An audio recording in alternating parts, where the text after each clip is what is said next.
আচ্ছা, আজকের দিনে দাঁড়িয়ে আপনি বলুন তো, এমন কি কেউ আছে যে হোয়াটসঅ্যাপ ইউজ করে না? হ্যাঁ, আমরা কিন্তু সকলেই হোয়াটসঅ্যাপ ইউজ করেই থাকি। আমাদের দৈনন্দিন জীবনে যত রকম কাজকর্ম, নানান কিছু, আমাদের অনেক পার্সোনাল তথ্য সমস্ত কিন্তু আমরা হোয়াটসঅ্যাপের থ্রুতেই একে অপরকে ট্রান্সফার করি। এবং অনেক পার্সোনাল কথা যা খুশি হোক না কেন, আপনার হোয়াটসঅ্যাপ কিন্তু আপনার জীবনের সাথে পুরো একসাথে লিঙ্ক হয়ে আছে। এইবার আজকের দিনে দাঁড়িয়ে যদি আপনার হোয়াটসঅ্যাপটা কেউ হ্যাক করে বা আপনার হোয়াটসঅ্যাপের মেসেজ যদি কেউ দেখতে পায়, সেই ক্ষেত্রে আপনার কিন্তু বিশাল প্রবলেম হতে পারে।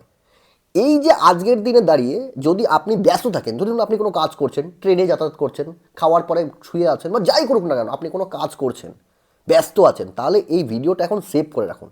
কারণ আমি এই ভিডিওতে আপনাকে দেখাবো যে আপনার হোয়াটসঅ্যাপ বর্তমানে সিকিওর আছে কি না আপনি কিভাবে চেক করবেন। চলুন দেখা যাক। আপনাকে চলে যেতে হবে আপনার ফোনের হোয়াটসঅ্যাপে। দেখুন, আমি আমার হোয়াটসঅ্যাপটা ওপেন করছি। এই যে হোয়াটসঅ্যাপটা ওপেন করলাম, এখানে সাইডে একটা 3 ডট অপশান আছে, এই জায়গায় আপনি চলে যাবেন। এখানে লিঙ্ক ডিভাইস বলে একটা অপশান আপনি পেয়ে যাবেন। এই দেখুন লিঙ্ক ডিভাইস, এই জায়গায় ক্লিক করবেন। দেখুন আমার হোয়াটসঅ্যাপে আমি ইচ্ছে করে আমার হোয়াটসঅ্যাপটাকে 2-3 জায়গায় লগ ইন করে রেখেছি। দেখুন, এই জন্যই এইখানে লিঙ্ক ডিভাইস এই নামগুলো শো করছে।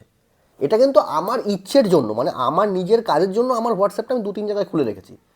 তাহলে আমার হোয়াটসঅ্যাপ আমার ফোন থেকে যেমন হচ্ছে, আরও 2-3টে হোয়াটসঅ্যাপ থেকে কিন্তু আমার হোয়াটসঅ্যাপ ইউজ করা যাচ্ছে।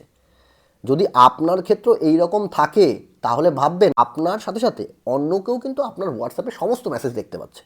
আপনি কি করবেন? সবার প্রথম কাজ হচ্ছে, যাকে চাইছেন এখান থেকে এভাবে লগ আউট করে দেবেন। এই দেখুন, এখানে ক্লিক করবেন, এই সাইডে ক্লিক করলেন, এখানে রিমুভ ডিভাইস আছে, এখানে রিমুভ করে দেবেন। তাহলে কি, সে কিন্তু আর আপনার মেসেজ দেখতে পাবে না।